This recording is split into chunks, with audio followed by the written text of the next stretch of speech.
Hi, welcome to this preview video for Clash of Galliformes. This is a brand new game that takes around 30 to 60 minutes and it's hitting crowdfunding as we speak. This is a light game but with a lot of strategy and very nice options, and it's all about conquering various areas, expanding, building and expanding your territory against other tribes and against other players. Usually I'm indoors under a safe environment doing these intro and outro videos, but today I thought that it's very appealing for this type of game to be outwards, to be in the nature under the sound of crickets and trying to give you an impression and a description of how the game plays. Now the game has a lot of strategy in its heart, even though it's very simple to understand. It has simple rules. Players take control of one of the 5 different tribes. Essentially they are tribe clans that they have come into synergy with large birds, and they're mounting those birds and they're trying to conquer different areas around their nest. But on top of that, what the players are doing are trying to gain more technologies, gain the upper hand, gain different abilities, and trying to become bigger and better than their opponents. It's all about controlling where you want to move, which type of technologies you're aiming, how you're going to make your small or large birds different than the other players, which areas to build outposts on, which ones to defend, and which paths to take. This is a very simple, easy, yet very enjoyable game. I think it's accessible to everybody, especially because of the easy rule set. But don't be fooled that since this gameplay is quite fast, I would say no more than 45 to 60 minutes, that doesn't mean it doesn't offer an amazing experience. I really had a blast playing it. For me, it's like all the good things from a light war game that you can think, with the different upgrades, the different special abilities that you gain, the different types of units, and how you can also make them different with combining them with different techs and buffs, etc. And expanding, trying to build, trying to control, and trying to take the most of the area surrounding you, and win the game, of course. The game has a very nice way to unravel. It has 50 turns, and within 50 turns players are trying to gather victory points by expanding and controlling more things. They're trying also to unlock a secret cave painting, like a puzzle, by collecting different number tokens. So movement is very crucial on this game, because you want to collect number tokens from 1 to 9 in order to be able to gain the puzzles, the cave paintings, and this gives you also special ability. So it's all about special abilities and different choices at the correct timing, but without difficult rules. So join me at the table. I'll show you how the game plays. I will explain all the rules to you. It's very simple to understand and get behind, and we'll come back at the end of the video with some final thoughts and a wrap up about my first impressions from Clash of Galliformes.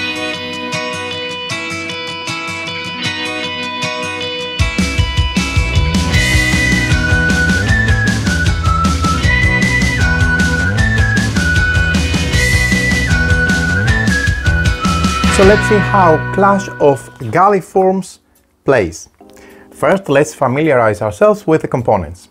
We have the various map components. We have a turn order board, which is over there. The game plays over 50 rounds, unless victory is achieved beforehand. We have 8 game boards. These are these big triangle boards that have assembled together. This is a setup for 4-player game. I will explain how we make the setup down the road. We have also 5-player boards. One of them you can see over there set up. We have 5 different to choose from those. The game plays up to 4 players.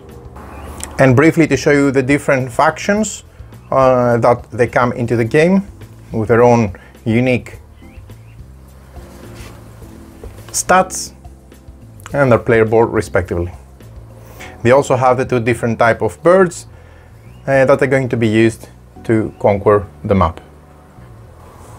We also have a turn tracker token to track the turns. Keep in mind that this is prototype material. What you see in front of you, everything is going to be improved over the final production of the game. We have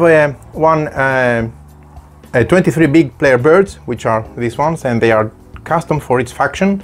I'm displaying 4 out of the 5 factions, so you can see how they look like. These are really nice custom wooden meeples, and they have different shape and size for the different factions. We have 37 small birds. These are the tokens that you can see over there, for example.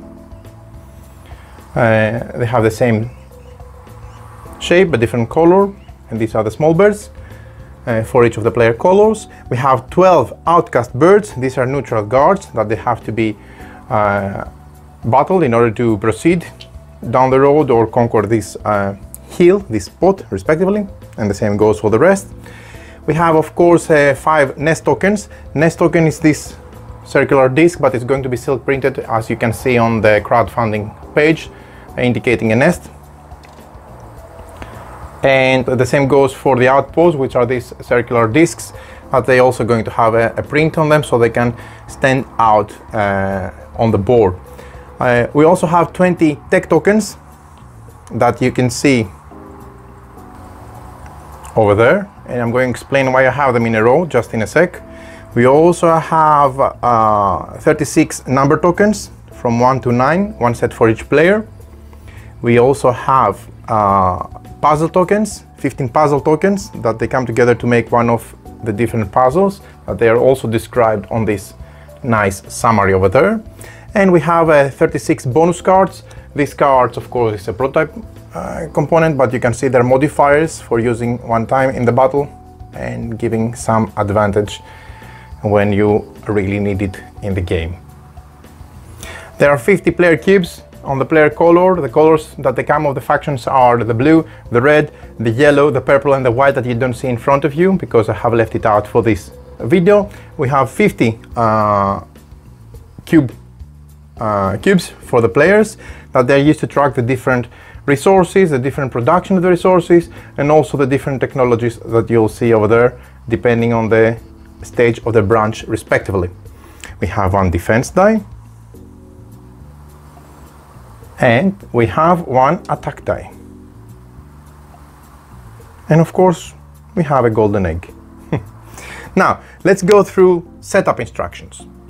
First, each player takes a player board and places 10 player cubes of one color beside their player board. So this is a player board, a typical player board. You set 10 cubes of your color next to your player board. Then each player takes a resource per turn counter and places at the bottom of their board. You see, you simply take one of your cubes in your player color and place it on the different 3 resources that you see, good, food, etc. And you put it on the starting resource. Food, for example, is at level 2. That means at each turn you're going to gain 2 food, 0 wood at the moment, and 0 stone, which is the third and last resource in the game. This shows how many resources you will gather in the gather and trade phase. In the start, you will have one nest that produces 2 food, so you place a cube on the number 2 of the food table, because you see, you start with 2 food, because your nest already produces 2 food per turn. These are markers to indicate your per turn production, but these are resources and warehouses of your various, again, food, wood and stone materials that you have at any given time at your disposal. The players take the big and small player birds and place them next to their cubes so that they match their color. So you have the big birds and the small birds of each color next to the player board. The maximum number of birds is indicated on the player boards, and you can see this respectively here. I can have from the blood pheasants faction 4 big birds, which are these ones, and 7 small ones. And the reason this is indicated on the board is simply because you can have different numbers depending on the faction. You see, 8 small and 4 big for the blue-eared pheasants, or 6 and 3 respectively for this faction, 9 and 5 for this one, and so on. Players take their nest, which will have some printing so that it indicates it's a nest, and which is a single nest, and the outpost of their color, and set it beside their player board. We decide about the first player, and every hill on the game board is regarded as a location. You see, this is a hill, a location, location, location, location, location. So essentially, every point that it's within a square, it is a location, and it's considered to be a top of a hill. Each player takes a turn, starting with the first player and going clockwise. And when placing the game boards on the table, The next player will take turn, place 2 more game boards on the table to extend the game board, and so on. So this is the final setup of a 4-player game, but imagine I'm the red player. I will take this first game map and I will add the second one, either this or that one. Let's say it was this one, those two that I added together. The only rule is that one side needs to touch with another, and then I will proceed with the next player and the next player. Each player will be placing this way 2 game boards of their choice on the table in any orientation they see fit. The boards must be connected to another game board, and every location has to be reachable when moving birds. Birds will be following the lines between locations. So for the sake of the example, let's say that first the red player is placing this and this game piece, and they're adding their nest together with a small bird on it. And you have to make sure that when you add in subsequent turns, the next player, when they add the 2 game pieces with their nest and their bird, that each nest is not closer than 4 spots, 4 points, or 4 hills, as you want to call them, from another bird. So you see, 1, 2, 3, 4. I cannot have it closer than 4. The same goes for all birds during setup. You place your nest and little bird on any location on the game map that is not closer than 4 locations from another player's nest, and then you place the turn order and puzzle sheet on the side of the game board, which is this one, and indicates the player turn, the turn order, the game end, and it has the visual representation of the puzzles that you're going to be trying to assemble throughout the course of the game. You place the attack die and the defense die beside the game board for easy reach. You place the outcast birds beside the game boards. These are the outcast birds, the gray ones. You place the turn tracker with the gray turn tracker cube beside the game board. The turn tracker goes all the way to 50, and each round the players will be moving the cube from one number to the next, indicating the next turn. And if the winning condition has not been achieved by the 50th round, then the game ends and we see who the winner is. You place the golden egg beside the main board, and you place all the puzzle tokens beside the game boards. I have them assembled for visual purposes, but it's it's just puzzle pieces that you set aside for the moment. Each puzzle is assembled by 3 pieces, as you can see over there. You continue with the following setup depending on the number of players. So now let me explain how this is done for 4 players. Something similar is done for 3 and 2 players. You just have to scale down depending on the number of players. So assuming this is a 4-player setup, you take the 4 set of number tokens from 1 to 9. So 1 set from 1 to 9 for each player participating in the game. You take 4 each of fire, rope, basket, fur, and knife. But these are the tech tokens. Each player should have a full set of the 5 tech tokens plus the 1 to 9 number tokens. So 1 row for each player participating in the game. Each player takes 1 tech token of their choice and place it beside their player board. So assuming the red player wants to have the fire, so let's say they take this fire tech and place it beside their board as indicated like that. Then we mix the number and remaining tech tokens. So all of these. So let's say the second player takes, I don't know, a rope. The third player takes also a fire and places it beside the board. And let's say the fourth player takes a knife. Then once this is done, we mix the number and remaining tech tokens, and the players take turns placing those tokens as they wish, one by one on the game board, and they must be placed on a location in hill. That's why you have the square to indicate that they're going to receive a square token. The first player starts by placing 1 token, then players place tokens clockwise until every token has been placed. So what you do at this stage is, once everyone has selected a tech token, you mix all these tokens, both tech tokens and number tokens, face down, and then once they're face down, you put them on the board one by one. Each player take 1 face down square token and placing them on the different locations on the board. And once you place them, of course, you turn them face up so that you randomly, one after the other, fill the board with the different numbered and tech squares tokens. So let's see how this will look like once all 4 players have done this, one after the other. So there you have it. After the process of the players placing one token after each other, this is the final result. Only one token can be placed at one location. Players take 2 outcast birds each and place them on any location they want on the game board, but not on a location closer than 4 steps to another bird. These are the outcast birds that you see, the ones with the gray color. These are defending these areas, so you need to be careful. And of course, outcasts can only defend the location and cannot attack. They have 2 armor points plus the defense dice, and players can place 2 outcasts only on one location. The outcast birds will then defend with 4 armor points and the defense dice. Last but not least, each player takes 9 bonus cards that I'm going to show you right away. These are the +1, +2 and +3 of the 3 different symbols. So +1, +2, +3, +1, +2, +3, and last but not least, +1, +2, +3. We're going to explain those icons. Essentially, the ones with the triangle stand for defense points for nest and outposts. These stand for defense points for birds, and these stand for attack points. Also, since we have started explaining the symbols, let's familiarize ourselves with the symbols on the game board. You have different locations that provide resources, like this means +1 wood per turn. So if you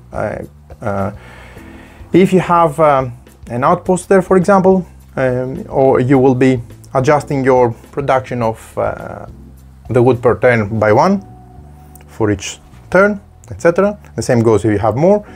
So wood per turn, food per turn, and stone per turn. Of course, you have the icons of wood, food, wood and stone respectively on the game board. Let me show you up close so you can see on the player board. Food, stone, wood and stone, but the food per turn, wood per turn and stone per turn has this plus symbol before the icon, etc.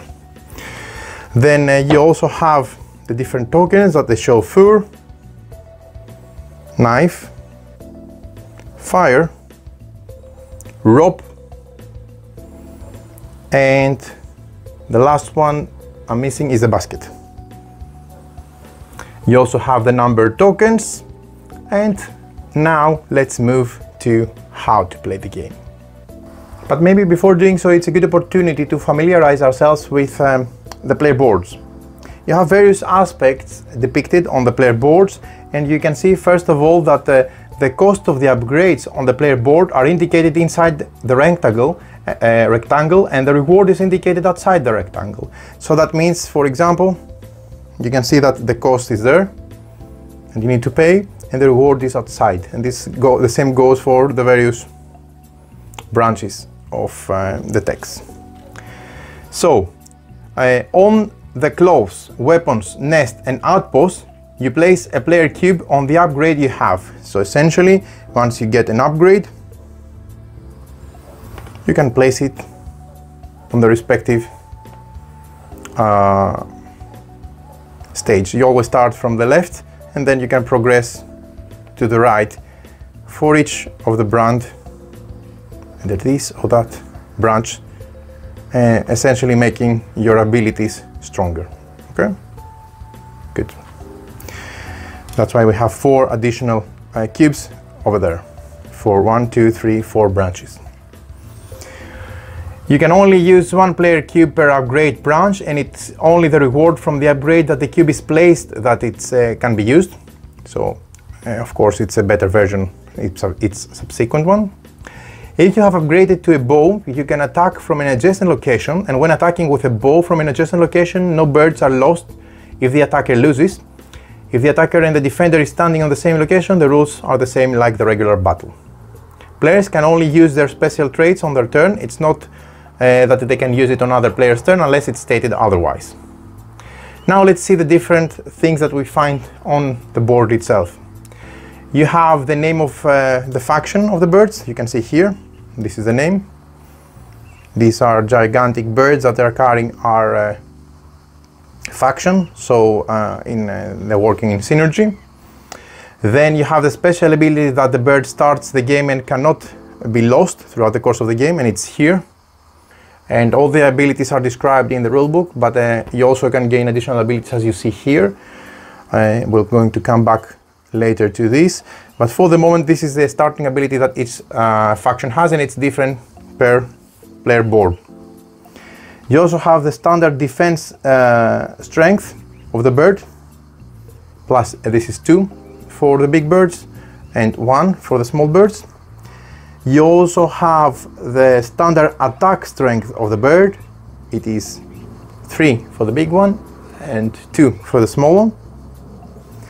You also have the number of food each bird costs to train and place in the nest.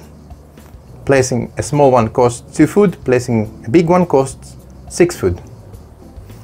And then I think we have covered everything. The only thing missing is these slots here. Each bird has a slot for receiving a token. There you place additional abilities gained when paying 10 of any resources. You place an ability token there, and the ability will only affect the chosen bird, small or big, that is stated next to it. And there is again the possibility to upgrading your birds besides your faction, which applies for all of your faction, big birds with this or small birds with this or whatever, depending on what you choose to do when you pay 10 resources throughout the course of the game. Now you can also see that there are different things on the right side of the player board. Again, I've shown you the upgrade branches. You start upgrading from left to right on outpost, nest and armor, and upgrade from bottom to top on weapons. The cost to upgrade is the numbers in the rectangle, and outside of it, outside of the square, is the reward. So the cost for the weapons is from bottom to top, so you start from here and you move upwards. For all the rest is from left to right. This area here is where you place the number tokens. This is where you build your puzzle, cave painting, after you gathered all your 9 numbers tokens from the game board. If you collect the same number twice, you lay it beside your player board, okay? And afterwards you will be able to place puzzle pieces that they grant you abilities on your player board.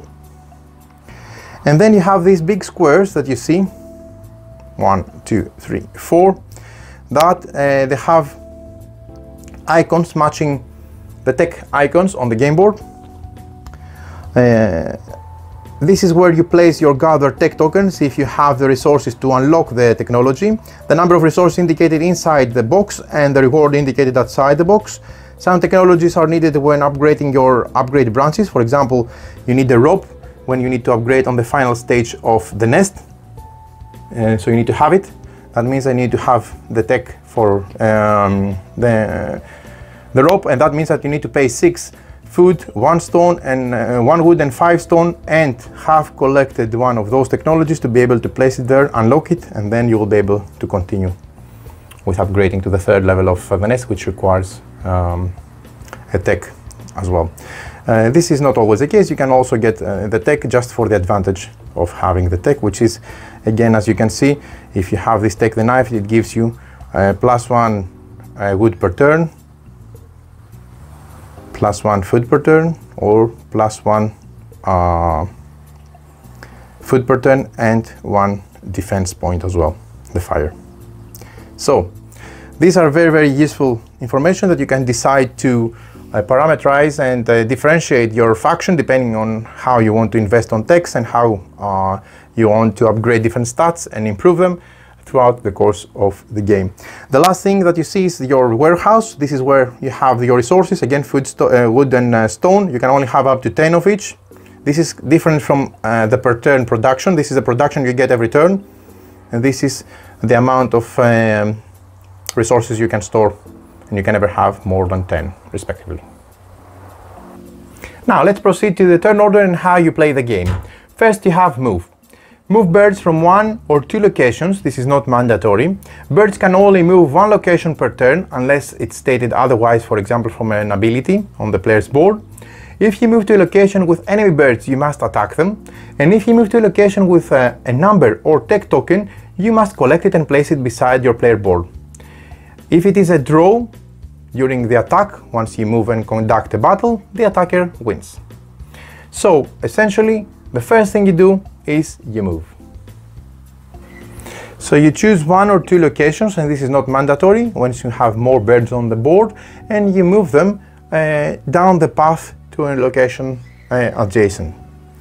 Of course, when you choose those 2 locations, you activate the location. That means if I have 3 birds here, I can activate them and move them to either connected adjacent locations. And then I can also have 1 more, and this counts as 1 move. I can have another group over here and I can activate it and move 1 there and 1 there, for example. And that's considered my second move. So moves in purpose of this stage are considered as activating locations, 1 or 2. It's not mandatory, and then you can move birds from there to adjacent locations. So for the purpose of demonstrating a more advanced stage in the course of the game, let me remove some tokens and add more birds on the game board. So there you have it. For example, this could be the case of the game board after some substantial turns and a bit of moving of the players around. Then next we have the gather and trade. Gather resources from the outposts, trade with other players. Players can trade puzzle, number and tech tokens and resources with each other, and players can gather a max of 10 number of resources for each type. If a player, for example, has 7 wood and they gain 5 additional wood, they only take 3 because their cap limit is 10 for each of the resources. This is the second phase, the gather and trade, and then we move to the develop and expand. You upgrade on your player board. Here you place number tokens on your player board, you place new birds on your nest, and you place outposts on locations. You need to selectively set outposts on locations that they will grant you additional resources per turn, of course, because from those you collect, you use those outposts from those points, because essentially they ensure that you gain 1 additional resource as long as you have this outpost over there. And outposts cost 2 food to place, so you need to have enough food in order to place outposts on the develop and expand phase. Instead of doing the above that I just mentioned, a player can replace 3 number tokens with 3 puzzle tokens from beside the game board. This can only be done if the player has all the number tokens, 9 of all of those, placed on the player board. So if you have all 9 of those, you can replace those with 3 pieces so that you can unlock 1 special ability for you, depending on the puzzle that it's explained in the main rulebook, and all the puzzles are indicated there as well. These are cave paintings essentially. But you do this instead of making your normal upgrade player board and placing birds on a nest and placing outposts on locations, etc. Players can choose to place abilities on their player boards for birds. Placed abilities only affect the birds of which they are placed, and if not stated otherwise, the ability only applies for this type of bird. Abilities must be placed before the player can use it.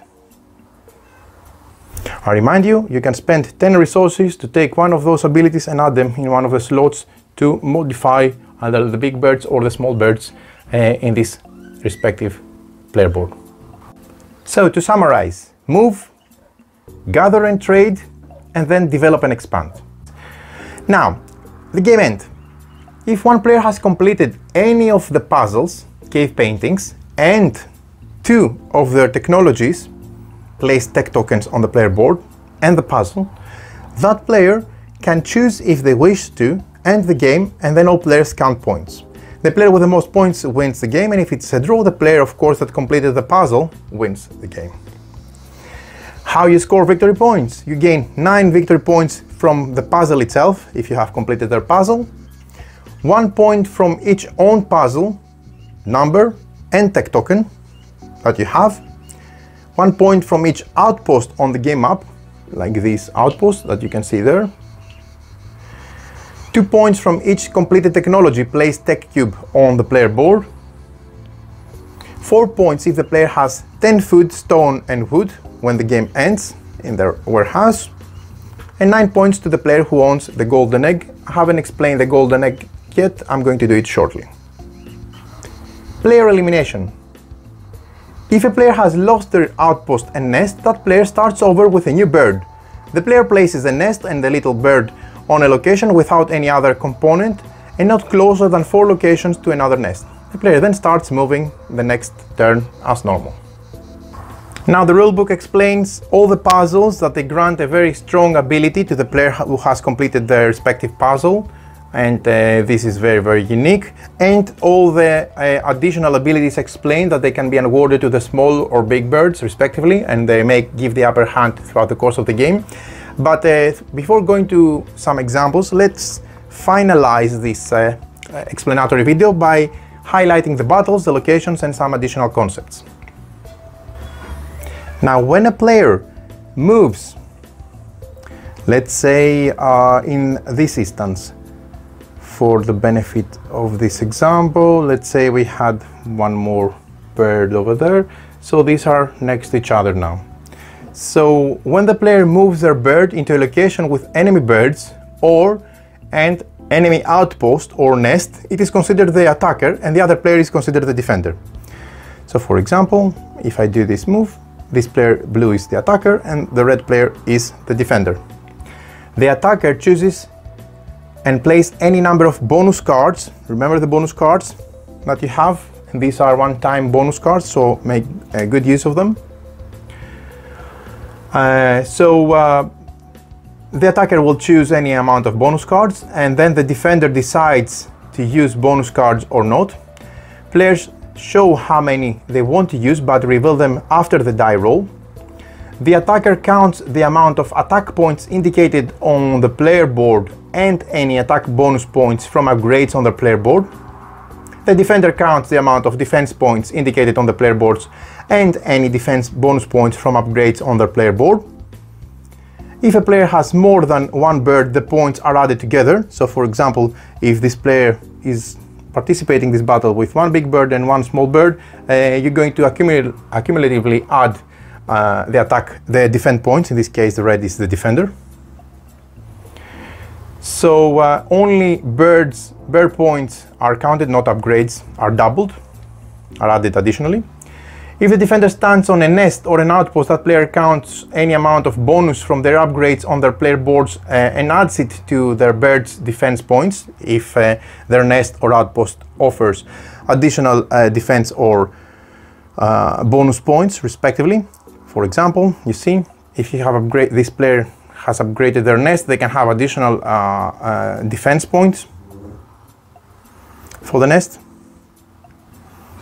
or they could have additional abilities for their outpost as well, contributing to this effect. The attacking player then rolls the attack die, which is this one, trying to get as many swords as possible. Let's say it's 1. The defender player is rolling the defense die, which is this. So in this case, it was a kamikaze attack from the blue player, assumably, because as you can see, without even adding any additional bonus points, they're already ahead in defending. The attacking player rolls the attack die, and then the defending player rolls the defense die and add the numbers to their attack points respectively and to their defense points respectively. So you add 3 to the defense points of the red and 1 to the attack points of the blue, and then you have a total. The player who has the highest point wins the battle. And the losing player removes the birds from the game board and any of their outposts on that location, so you permanently lose them. The losing bird that is removed from the game board cannot be used again. So be careful, because when you lose birds, then you lose them for good. Again, keep in mind that if it is a draw, the attacker wins, so the game favors attacking, of course.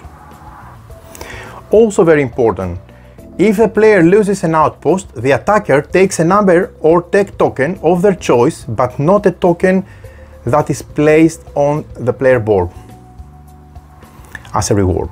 And if a player moves into a location with only an enemy outpost or nest, the attacking points and defense points, if any, are compared. You still do the comparison. The attack die and defense dice are rolled as well. It's just that you have smaller chances of defending only with your nest or your outpost, especially if the opponent comes with a big force attacking you. Locations. Every hill on the game board is regarded as a location. Of course, every meeting point that the crossroads, the paths meet, is considered a location and a hill respectively. Players move birds throughout those locations, and outposts can be placed on locations. Number and tech tokens are placed on locations as part of the setup, as we have seen, and if a player moves a bird into a location containing a number or a tech token, that player places the tech token or the number token at the side of the player board, and they may make technologies or puzzles later on during the develop and expand phase stage. You also have the bonus cards that we have seen. They may be used to help the player that in that one battle, especially if it is too important. Players decide how many and which cards they want to use before the battle, but don't reveal them for the other player until the attack and defense die are rolled. Bonus cards can only be used one time. They are then discarded, so make best use of them, and the attacker chooses if they want to use any cards first, and then the defender replies. What about the outposts? Those really important outposts that are used for gathering additional resources. They cost 2 food to place. The player must have a bird on the location they wish to place an outpost. So if I want to place an outpost there, I need to have a bird there, either small or big, in order to be able to pay 2 food from my resources, and then take an outpost from my personal stock and place it on that location. They can be placed on any location not containing another bird's nest or outpost. If a player places an outpost on a food, wood or stone location, that player will gather one resource of that type additionally in the gather and trade phase of that player's turn. If a player destroys another player's outpost, their winning player takes one number or tech token as a reward that is not placed on the losing player's player board. Not possible, of course, if the losing player does not have any tokens that is not placed on the player board. A player can only lose tokens that are placed in the correct number in the puzzle or technology slots on the player board if the nest is destroyed. So these are only lost, could be lost if the nest is destroyed. A player destroys another player's outpost by moving a bird onto the location of the outpost and battling the outpost and the enemy birds there, if any.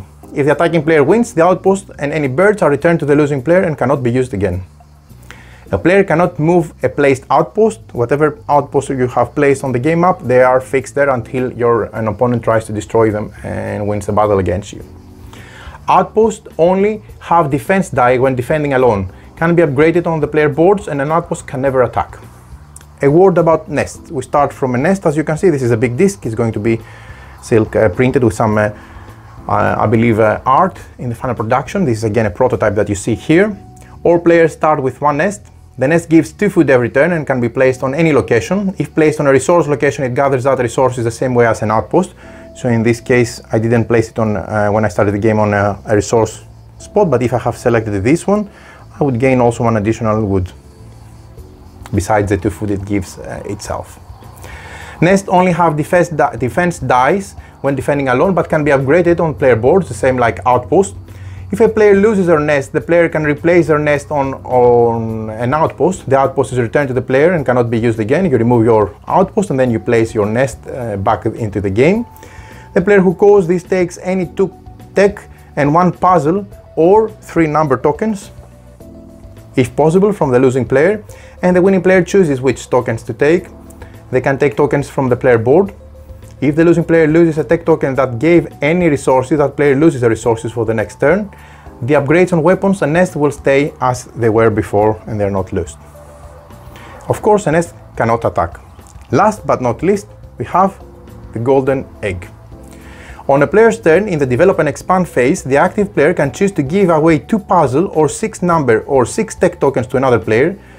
The player then gives away, the player that gives away those tokens will then receive the golden egg. Players can take the golden egg from other players if they destroy an outpost or nest, and they can choose to take the gold egg instead of a token.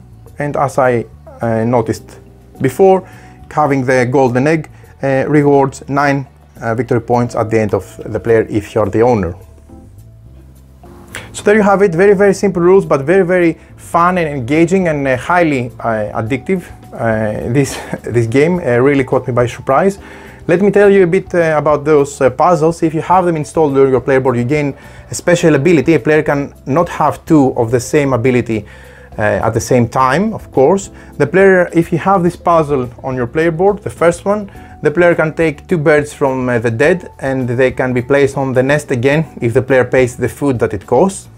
If you have this, then the player can attack from an adjacent location without risking losing their own birds.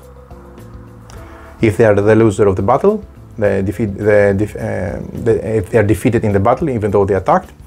If you have this puzzle, the player can move birds from one location 2 steps once per turn, and they can fly and move over enemy birds and outposts, but not nests. If you have this cave painting puzzle, the player gains a +3 attack upgrade on their player board without paying the cost of the upgrade. Very, very nice. You gain this +3 without paying the cost. And last but not least, the player can place 1 tech token on the player board without paying the cost. So very, very useful, those puzzles. And there are of course various abilities that they give a lot of advantage. For example, let me check this one. This gives 1 extra attack point, attack strength per battle, only in 1 battle per turn. So if you have it, for example, on this, the big red birds, instead of having 4 attack points, they have 5 with this ability. And there are various abilities that, again, you can pay 10 resources to gain them and customize your either big or small birds, and they have a lot of flexibility and a lot of options. And they're all described in the rulebook for details. Last but not least, if you see a blue 1 number, maybe they need to change it in a different color in the final production. That means that it indicates that this ability can only be used 1 time, and then the token has to be discarded because it's quite powerful. So there you have it. These are all the rules on how to play Clash of Galliformes. Well, there you have it. This is how you play Clash of Galliformes. I didn't know anything about the game. I think it's a first game publisher, and I think this is all about the crowdfunding platforms, and these are the people that need to be supported. This is a brilliant idea. This is a very fun, simple, but yet highly enjoyable game. I really had a blast playing the game, and I really am looking forward to try it more with different factions because they all have to offer some different abilities. But above all, I think this is a game that can support and satisfy a various group of people. They can satisfy casual gamers because it's very easy to understand and very accessible. It can also satisfy gamers that they want something fast. So if you like strategy games with a lot of options and a fast gameplay, I think this is a good keeper for in regards to this aspect, because it plays under an hour or an hour, I would say, and offers all these nice perks of quick battle resolution, upgrades and technologies that you can unlock, resource management. I didn't even mention resource management. This is a big portion of the game. You have outposts that you want to spread around the areas that you conquer on the hills that the birds are moving with the players' clans, and you're trying to do so because specific locations award additional production of the 3 main resources of the game: stone, food and wood, and you need all of them for further upgrading, for getting more outposts on the map, for getting more birds, either small or large, with their special abilities and so on. And you can always exchange 10 resources for special abilities that they can make your, let's say, birds, soldiers, whatever, very, very unique to the battle. So very surprised about this one. I found it very interesting, very fast, very action-packed, but without a lot of rules and a lot of difficulties. It's very easy to teach, very easy to get behind, and it's really about controlling your paths that you take, your decisions that you make in terms of upgrading, your strict resource management, and how you spend those resources and how you expand in order to make your economy start running so that you can build more and expand more, and of course the paths you take along the map in order to conquer more areas and gain more victory points essentially. Very clever game, simple yet interesting, very fascinating and very, very unique. I also like the theme, to be honest, because usually those type of games have soldiers, have a typical human battles, or I don't know, fantasy battles between various type of tribes, or I don't know, maps or whatever that you have seen, either fictional or historical. But this is something very unique, and I think for this also deserves 2 thumbs up. Really enjoyed this game and I highly recommend it. This is Clash of Galliformes.